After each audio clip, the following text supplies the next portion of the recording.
welcome back. Today we're going to be looking at fractions, but specifically at different parts or pieces of a whole.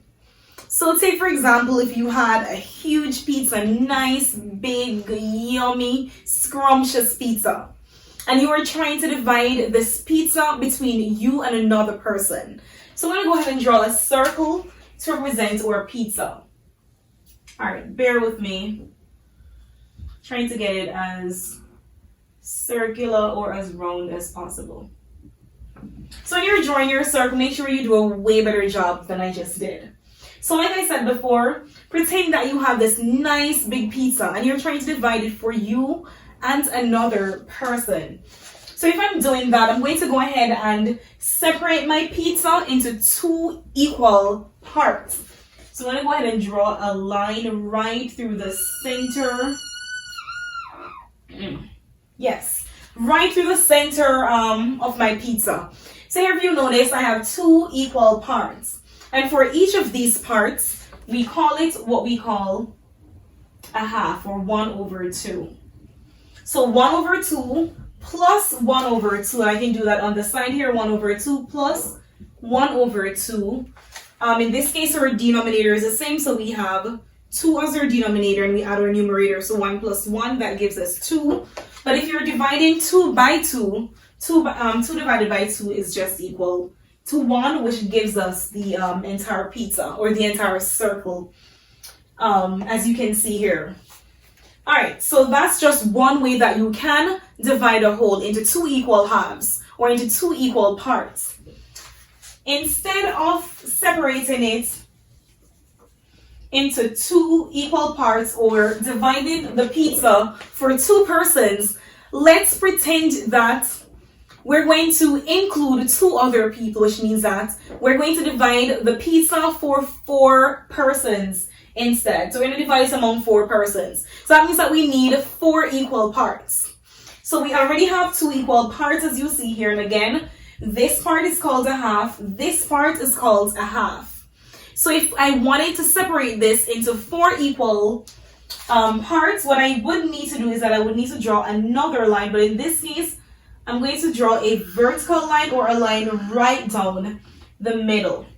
So here if you notice, 1, 2, 3, 4. Our pizza is now divided into 4 equal parts. So what do we call each part of this whole? So as you noticed before, when we had the pizza being divided into 2 equal parts, we called it 1/2, or the fraction for that was 1/2, or a half. Now, instead of having 1/2, we're going to have 1/1, 2, 3, 4. So 1/4. So that's 1/4. That's 1/4. That's 1/4. And this is also 1/4. And of course, if we add all of these up, we would end up with 4/4, which is also equal to 1. So let's go ahead and do that. So if I had 1/4 plus 1/4 plus 1/4 plus 1/4, again, our denominator is 4, so it stays the same. So it's 4, and of course we add our numerator, so 1 plus 1, that gives us 2 plus 1, that's 3 plus 1, that's 4, and of course 4 divided by 4 is equal to 1. So this is also another way that you can divide a whole. You can divide it into 4 equal parts, and again, based on our denominator, it tells us how many parts our whole is divided into.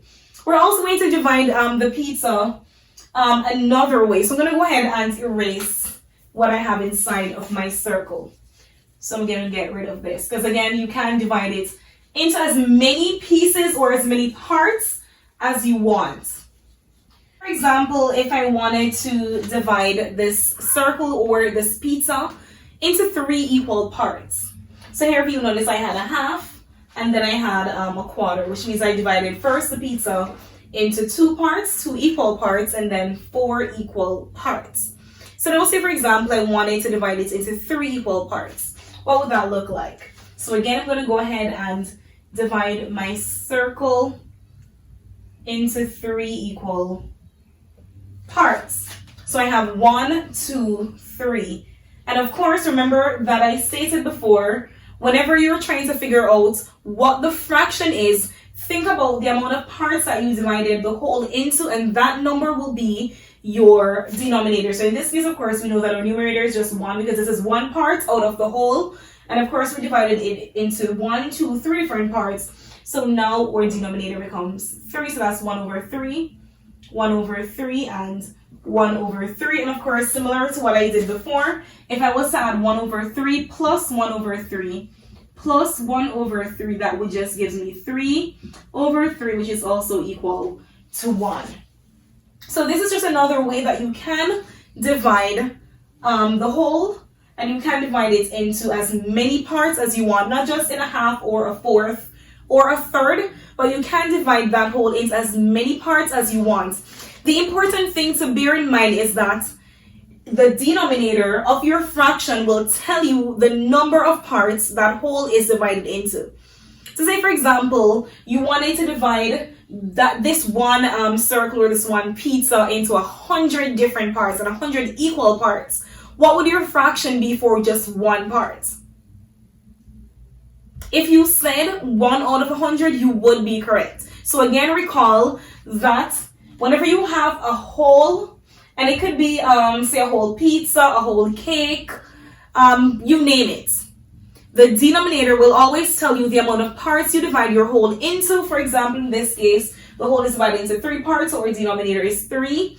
And of course, if you're looking at just one part out of that whole, you will have 1 out of 3. And if you add all the parts together, you will get the 1, and 1 will always represent the whole. So if you have any questions about any of this, make sure that you leave your question in the comment section below, and please do not forget to subscribe.